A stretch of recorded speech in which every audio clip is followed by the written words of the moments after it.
चाचा चौधरी और किलो सवा किलो। लक्ष्मी देवी, क्या तुम्हारा बेटा स्कूल से घर नहीं आया है? नहीं, तुम कौन? हा हा हा, मैं झूला डाकू बोल रहा हूँ। तुम्हारा बेटा विक्की मेरे कब्जे में है। मैं जो जगह बताता हूँ वहाँ 25 लाख रुपए लेकर आ जाओ, वरना। नहीं, ऐसा मत करना। मुझे अपने बेटे को बचाने के लिए कुछ करना चाहिए। चाचा चौधरी। चाचा चौधरी, मेरे बेटे विक्की को बचा लो, डाकू झूला उसे मार देगा। तुम्हारे बेटे विक्की का नाखून भी कम नहीं होगा। जाओ, घर पर अपने बेटे के लिए खाना बनाकर तैयार रखो। चाचा चौधरी अपनी कार में बैठकर चल देते हैं। लक्ष्मी देवी ने जो वर्णन दिया था वह जगह उधर होनी चाहिए। बैग पिछली सीट पर सुरक्षित है, उसे यहाँ होना चाहिए। झूला, लड़के को छोड़ दो, पहले 25 लाख रुपया दो। पैसा इस बैग में है।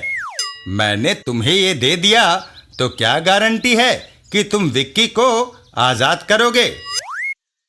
तुम उधर से नोटों भरा बैग मेरी तरफ धकेलो, मैं इधर से लड़के को रिहा करता हूँ।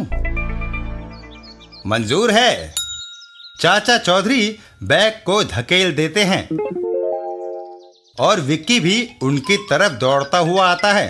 मैं दौलतमंद हो गया। बैग पास पहुंचकर एक जंप लेता है और उसमें एक जोरदार धमाका होता है। आई! उस बैग में RDX था। विक्की, आओ चलें, तुम्हारी माँ ने तुम्हारे लिए खाना बनाकर रखा होगा। डाकू कॉम्बा, मेरे भाई झूला को किसने मारा? चाचा चौधरी ने चीफ। बदला।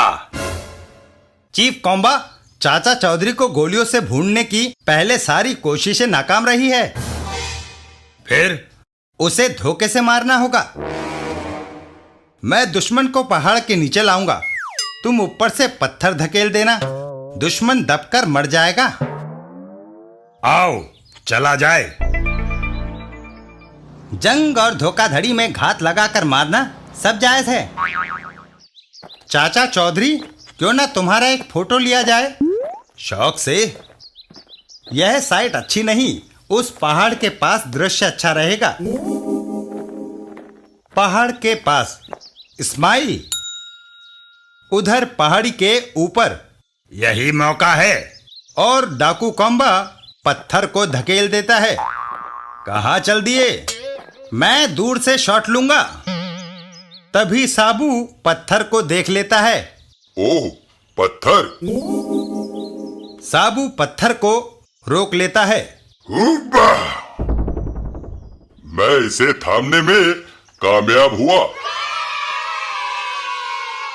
वह बच गया। साबू जमीन पर पड़ा एक पत्थर उठाता है। अब हमारी बारी है। और उसे ऊपर खड़े डाकू कॉम्बा की ओर फेंक देता है।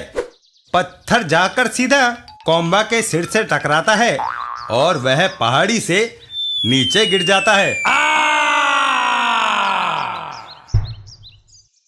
चाचा चौधरी और साबू, धन्यवाद साबू।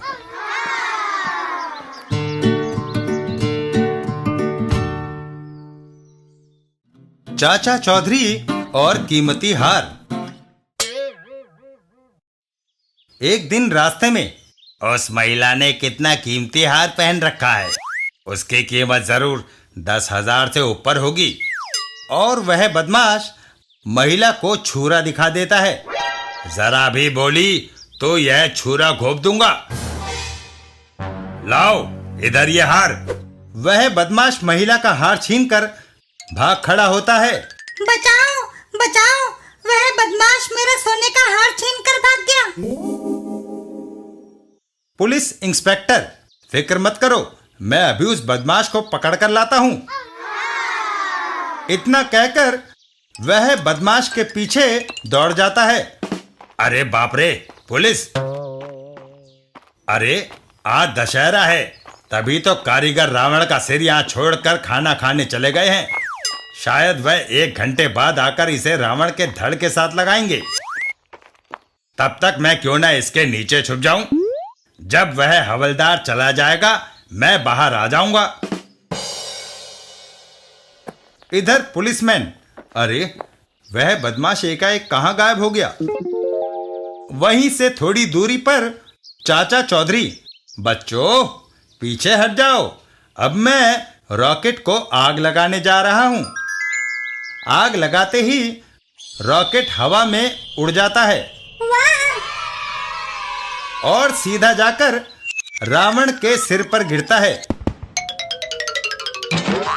हैं? आग! बचाओ बचाओ! अरे तू बदमाश यहां छुपा था। चल उस महिला का हार लौटा और फिर चल मेरे साथ कोतवाली को।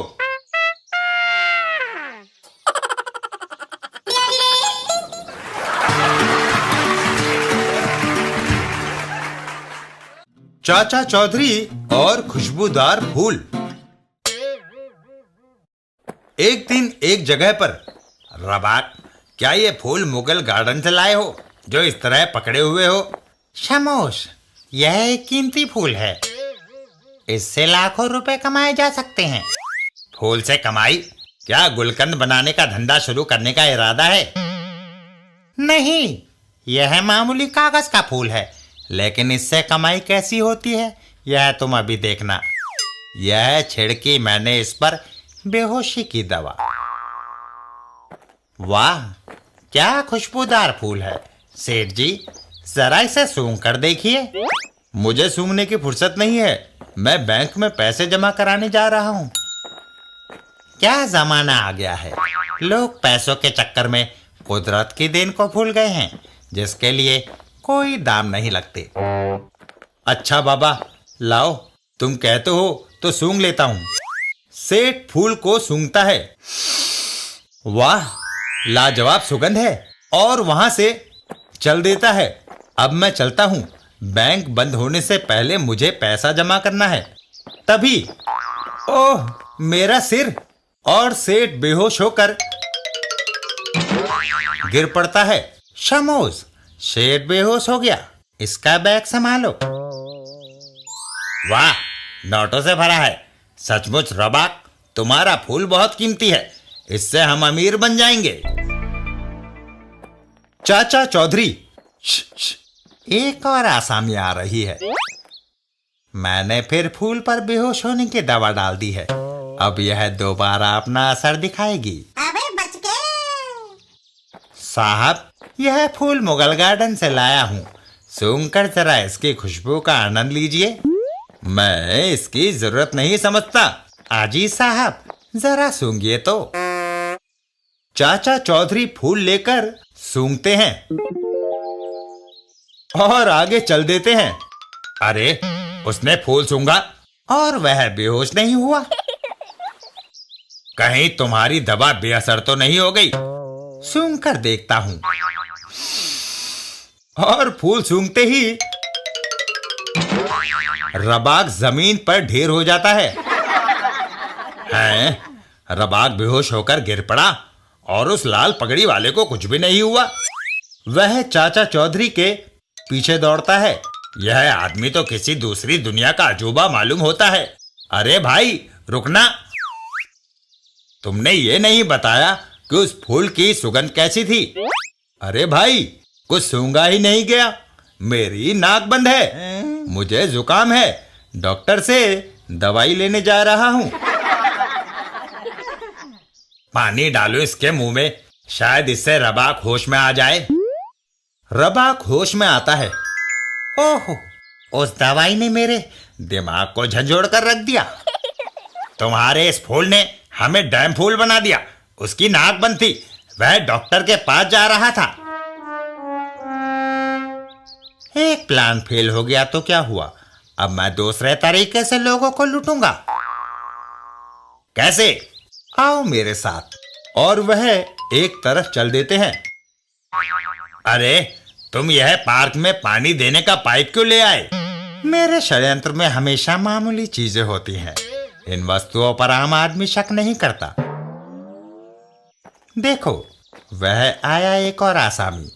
उसका बैग हथियाने की कोशिश करो। रबाक उस आदमी पर पानी की बौछार मारता है। माफ करना साहब, अचानक पानी की धार निकल आई। गलती के लिए शर्मिंदा हूं। लेकिन मेरा पैसों से भरा बैग कहाँ गया? मुझे आज अपने कर्मचारियों को तनख्वाह बांटनी है। बैग? हमने तो आपके हाथ में कोई बैग नहीं देखा। शायद आप घर पर ही भूल आए हो। बैग तो मेरे हाथ में था, फिर भी मैं घर जाकर एक बार देख लेता हूं। जैसे ही उसके हाथ से बैग गिरा, मैं उसे लेकर चंपत हो गया। पानी की तेज धार ने उसकी आंखें बंद कर दी थी। तुमने कहा था कि वह लाल पगड़ी वाला डॉक्टर के पास गया है। अगर तुम उसे घेर कर ले आओ तो उससे हिसाब बराबर कर दिया जाए। जो आदमी मुझे बेहोश कर कर चला गया है, मैं उसे बख्श नहीं सकता। ठीक है। ये तो गया काम से। वह चाचा चौधरी के पास पहुंचता है। डॉक्टर से तो आप दवाई ले चुके, अब जरा मेरे साथ आइए। मेरा साथी आपको एक सरप्राइज देना चाहता है। अच्छा? रबाक और चाचा चौधरी, अरे भाई, तुम्हारा दोस्त कहता है कि तुम हमें सरप्राइज कर देना चाहते हो। क्या है वह? रबाक तुरंत पानी का पाइप चाचा चौधरी की ओर कर देता है। यह है, पानी के तेज धार से मैं तुम्हारी पगड़ी आसमान में उछाल दूंगा। लेकिन अरे, पाइप काम क्यों नहीं कर रहा? इसमें से चिड़िया की प्यास बुझाने लायक भी पानी नहीं आ सकता। क्यों? क्योंकि पाइप को पीछे से मैंने दबा रखा है।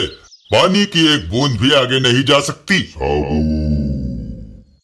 लंबो, अपना पैर हटा पाइप से।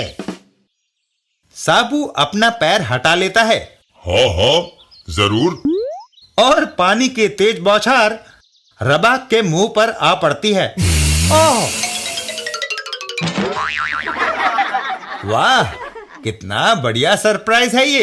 हा हा हा हा हा हा हा।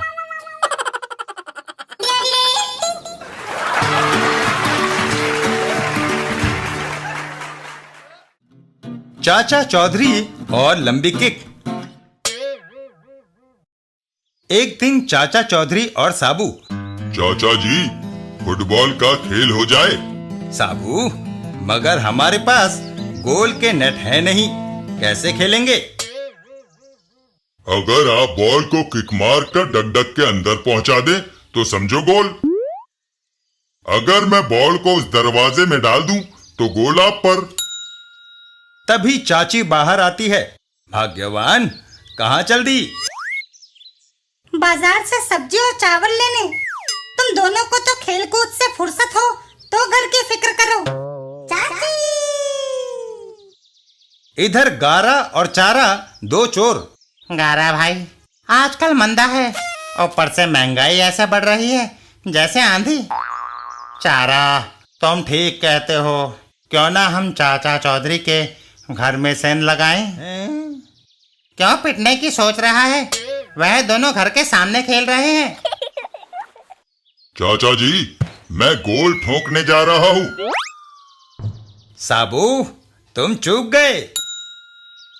हम घर के पिछली खिड़की से घुसकर सारी नकदी ले भागेंगे, उन्हें पता भी नहीं चलेगा। शुक्र है खिड़की खुली है। इधर चाचा चौधरी।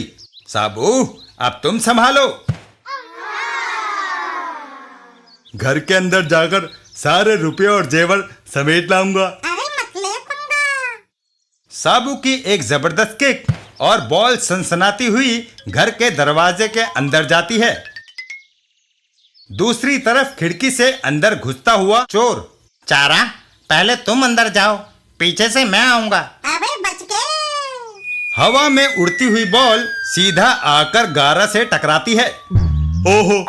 और वो नीचे गिर पड़ता है। आऊ! हैं? भागो!